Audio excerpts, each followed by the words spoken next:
Hermès was once the untouchable godfather of quiet luxury, the brand that didn't need to advertise because its name alone whispered wealth, power, and prestige. But today, that whisper has turned into a roar. Leaked factory footage, viral TikToks, and whistleblower statements are pulling back the velvet curtain on one of fashion's most iconic empires. What was long believed to be handcrafted in pristine French ateliers is now being exposed as a global operation laced with secrecy, manipulation, and high-stakes deception. And for the first time in decades, the illusion is starting to break. The scandal has ignited international backlash. Chinese manufacturers have allegedly walked away. US stores were abruptly shut down. And a brutal class action lawsuit filed in California now threatens to unravel Hermès' entire sales model, accusing the brand of elitist, possibly illegal gatekeeping practices. Customers are furious, influencers are speaking out, and even luxury investors are watching the brand tremble. For a company built on exclusivity and mystique, this is more than just a reputation hit. This is a battle for survival. This isn't just about handbags, it's about trust. Hermès cultivated a myth that billions believed in. But as courtrooms fill and supply chains crumble, the truth is out. The brand that once defined luxury may have built its empire on a carefully staged illusion. And now, the public isn't just asking, how could this happen? They're asking, was I played all along? The House of Hermès isn't just cracking, it's collapsing, one scandal at a time. In September 2024, Hermès made a move so sudden, so bizarre, that even insiders were left scrambling for answers.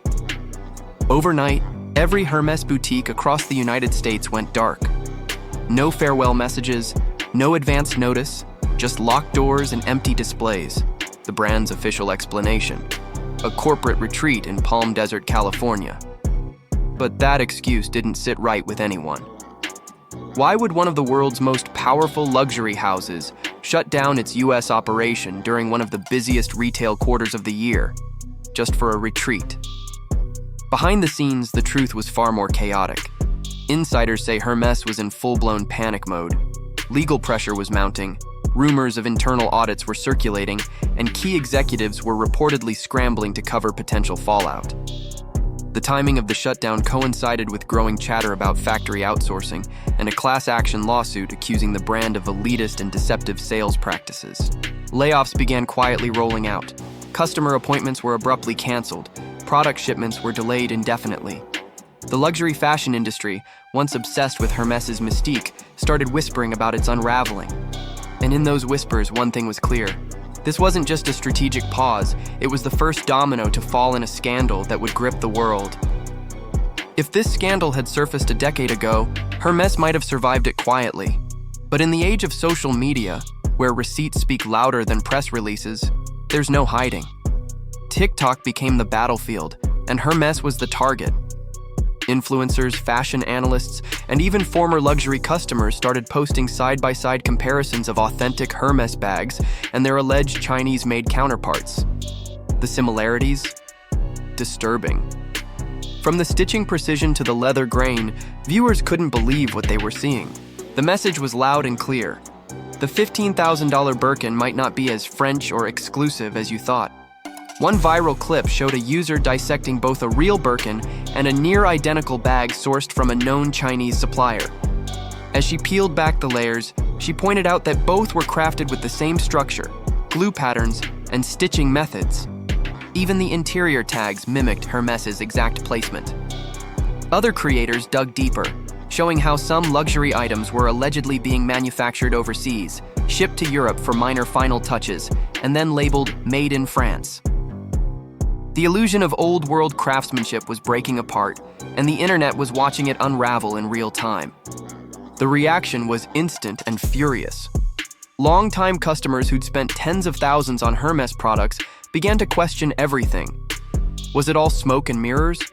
Was the brand charging astronomical prices for something that could be replicated in overseas factories? Suddenly, Hermès wasn't a symbol of artisanal mastery.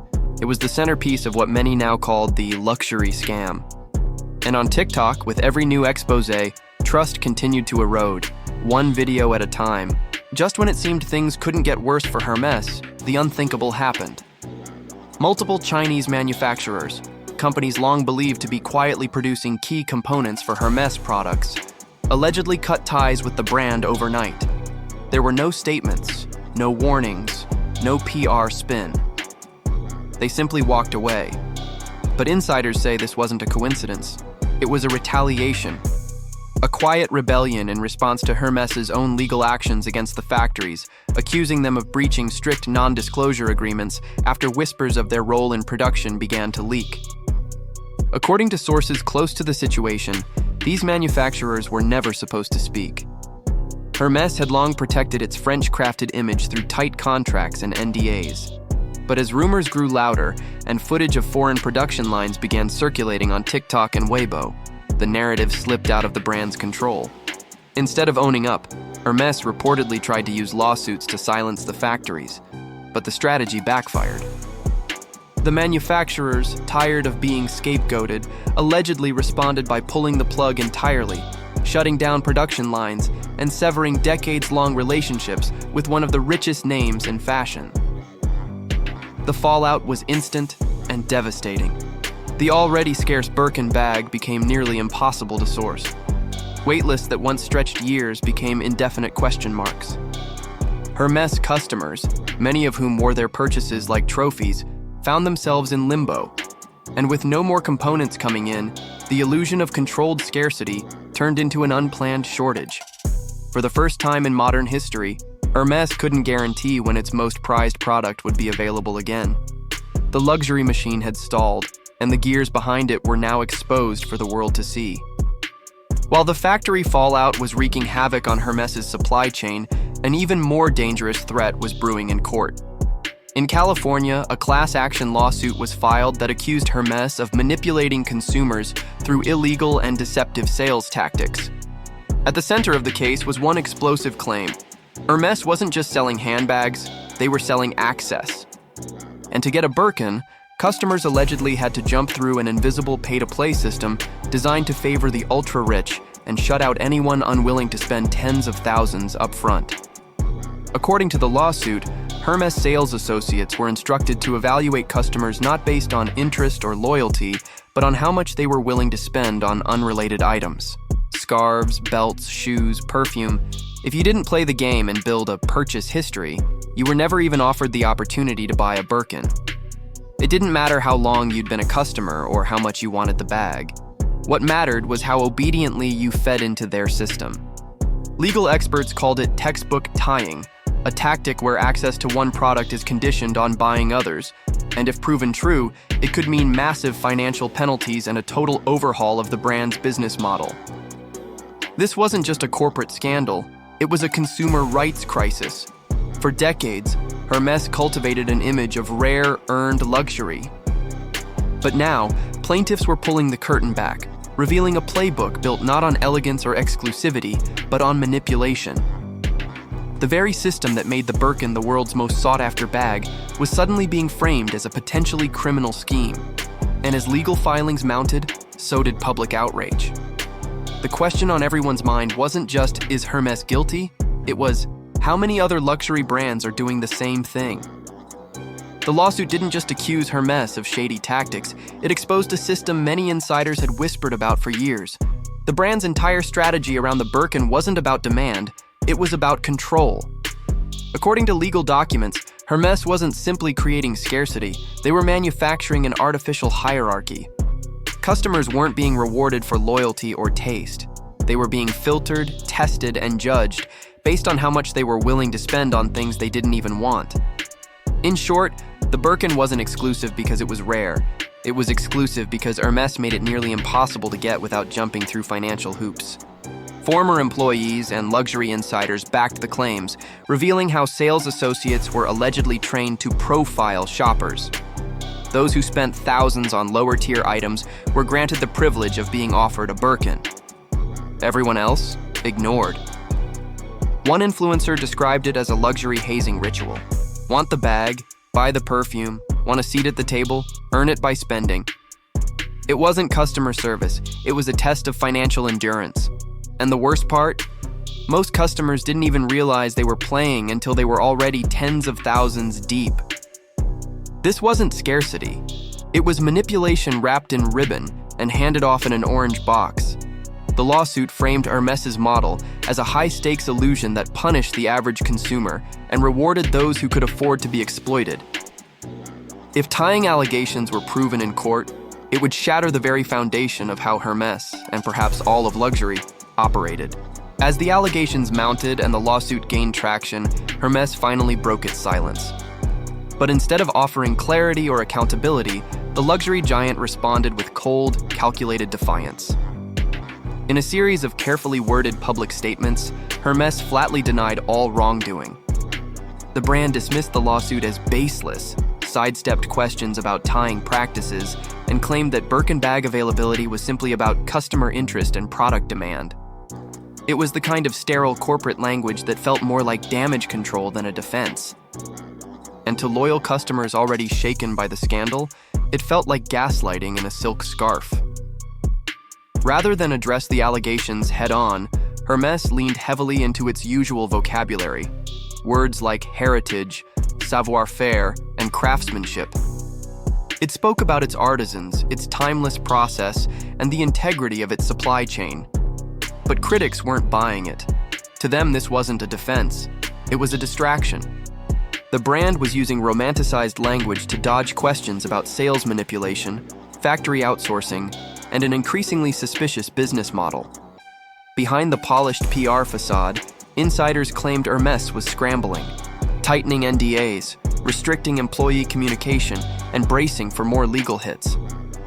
The refusal to admit fault, or even acknowledge the possibility of wrongdoing, only fueled the backlash. In the court of public opinion, Hermès wasn't protecting its legacy. It was hiding behind it. Consumers weren't just upset, they felt betrayed. For a brand that built its empire on quiet exclusivity and whispered luxury, the loud denials felt off-key. And the more Hermès insisted everything was fine, the more obvious it became that something was deeply, fundamentally wrong. Once the floodgates opened, there was no stopping the fallout. Loyal Hermès customers, many of whom had spent years chasing the dream of owning a Birkin, began speaking out. Some shared screenshots of rejection emails, others posted shopping receipts totaling tens of thousands of dollars with zero offer of a Birkin bag in return. One viral post read, "I spent $40,000 and still got ghosted. I was never elite enough." The myth of exclusivity wasn't just shattered, it was exposed as a paywall. What once felt like a privilege now felt like a scam, and the internet was quick to turn that betrayal into outrage. The impact rippled beyond customers. Resale markets started shaking. Collectors and investors, who once viewed Hermès bags as safe, appreciating assets, began questioning their value. If the Birkin's rarity was manufactured rather than authentic, what did that mean for its worth? Luxury forums, once filled with admiration, turned hostile. Commenters demanded transparency, while whistleblowers teased more receipts. Rival fashion houses watched nervously from the sidelines. If Hermès' illusion of scarcity could collapse this easily, how safe were their own? Worse still, industry insiders hinted that Hermès' crisis might only be the beginning.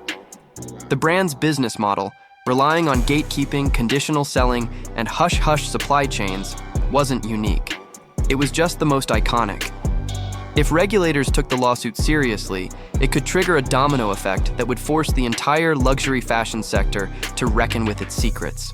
Hermès, once envied for its mystique, was now a cautionary tale. And as the scandal deepened, the question wasn't just, can Hermès recover? It was, how much longer can the rest of the industry hide? As the dust settled from the initial backlash, the legal firestorm only intensified. Judges refused to dismiss the class action lawsuit, signaling that the accusations carried real weight. Behind the scenes, attorneys representing the plaintiffs prepared to dig deeper, demanding internal Hermès documents, sales training manuals, and detailed customer data. The goal? To prove that the brand's exclusivity wasn't a natural outcome of demand, but a deliberately rigged system designed to manipulate consumers and inflate profits. For a company that had long controlled its narrative, this level of forced transparency was a nightmare. The implications were massive. If the plaintiffs succeeded in proving a pattern of tying and elitist conditioning, it wouldn't just be a PR disaster, it would be a legal reckoning. Not just for Hermes, but for the entire luxury industry. Brands like Chanel, Louis Vuitton, and Gucci were suddenly on high alert. If Hermès' model could be torn apart in court, similar lawsuits could follow. The luxury gatekeeping that once felt like a clever business strategy now looked like a legal liability. The courtroom wasn't just a battleground, it was becoming the blueprint for dismantling the industry's oldest tricks. And Hermès? They're now standing on the edge. The brand that once led the world in quiet luxury is now leading a very public scandal. With every filing, every deposition, and every viral expose, the foundation continues to crack. This isn't just about whether Hermès broke the rules, it's about whether the rules that define luxury itself are about to be rewritten. And if that happens, Hermès won't just be remembered as a symbol of status. It'll be remembered as the brand that brought the entire game crashing down. Hermès didn't just stumble, it unraveled. The brand once celebrated for its mystique, discipline, and timeless appeal now stands exposed, its core values questioned, and its prestige crumbling under the weight of receipts and revelations. What began as whispers on TikTok has evolved into a global scandal, drawing courtroom scrutiny and triggering a crisis of trust. The symbols once used to represent generational wealth, a Birkin, a Kelly, an orange box, are now being reevaluated as props in a carefully orchestrated illusion. The House of Hermès spent decades building a fortress of exclusivity. Now that fortress is collapsing, and the velvet curtain has been torn wide open. This controversy isn't just a cautionary tale about one brand, it's a warning shot for the entire luxury fashion world. As the lawsuit presses forward, and subpoenas threaten to reveal internal policies long kept secret, competitors are bracing for impact. Investors are reevaluating their confidence. Consumers are demanding transparency. And influencers, once eager to flaunt their loyalty, are distancing themselves from the Hermès name. The playbook of gatekeeping and manipulation, once seen as elite strategy, is now being called what it really is: exploitation in disguise. The ripple effects have already begun, and they may only get louder from here. At its core, this story isn't about handbags. It's about power, perception, and the consequences of unchecked elitism. Hermès built an empire on the belief that scarcity meant value. But in today's world, where information spreads faster than exclusivity can be maintained, that belief is being dismantled in real time. Whether Hermès can survive this reckoning remains to be seen. But one thing is certain: luxury will never look the same again. And the customers, once silenced by status, are now the ones writing the final chapter.